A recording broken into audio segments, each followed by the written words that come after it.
যশোর খুলনা মহাসড়কের বেশিরভাগ অংশ খানাখন্দে বেহাল। প্রতিনিয়ত ছোট বড় দুর্ঘটনার পাশাপাশি বিকল হচ্ছে যানবাহন। অন্যদিকে ধুলা কাদায় ভোগান্তিতে স্থানীয় পথচারীরা। তাই দুঃখ প্রকাশ করে সড়ক বিভাগ বলছে, খুব দ্রুত সংস্কার কাজ শেষ হলে ভোগান্তি লাঘব হবে। স্বাধীন মোহাম্মদ আবদুল্লাহর প্রতিবেদন, জানাচ্ছেন আফরিন পপি।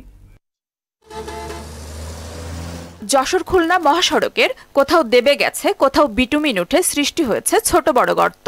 বিশেষ করে যশোর পালবাড়ি থেকে অভয়নগরের রাজঘাট পর্যন্ত ৩৮ কিলোমিটার সড়কের মধ্যে ১৫ কিলোমিটার সড়কই চলাচলের অনুপযোগী। রাজধানী সহ দূরপাল্লার ৩২টি রুটের যানবাহন চলাচল করা এ সড়ক দিয়ে বেনাপোল ও দর্শনস্থল বন্দর, নওয়াপাড়া নদী বন্দর এবং মোংলা সমুদ্র বন্দরগামী হাজারো যানবাহন চলাচল করায় প্রতিদিনই ছোট বড় দুর্ঘটনার পাশাপাশি বিকল হচ্ছে যানবাহনের যন্ত্রাংশ। এতে ক্ষুব্ধ সড়কে চলাচলকারী সহ এলাকাবাসী। রাস্তার পাশে দেখেছেন কত বড় গর্ত, এখানে যদি মারি না দেওয়া হয় ও গাড়ি চলবে না। কাজ করার সময় একটা আলাদা অপশন রাখবে, সেই সব কিছু রাখতেছে না। ওই দেখেন ওই এলাকার পুরো রাস্তা বন্ধ।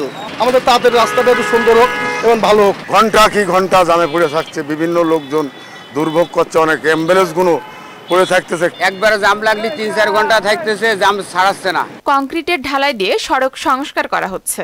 এটি শেষ হলে এ সড়কে আর ভোগান্তি থাকবে না বলে জানান সড়ক বিভাগের এ কর্মকর্তা।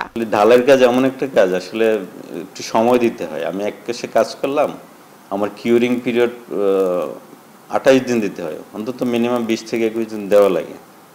এই জন্য এখানে একটু যানজট হচ্ছে, এটার জন্য আমরা আসলে দুঃখিত। কিন্তু আসলে রাস্তার অবস্থা এত খারাপ যে আমরা কাজ না করে পারতেছি না। যশোর খুলনা মহাসড়কের জনদুর্ভোগ লাঘবে দ্রুতই কাজ করবে কর্তৃপক্ষ, প্রত্যাশা এ পথে চলাচলকারীদের।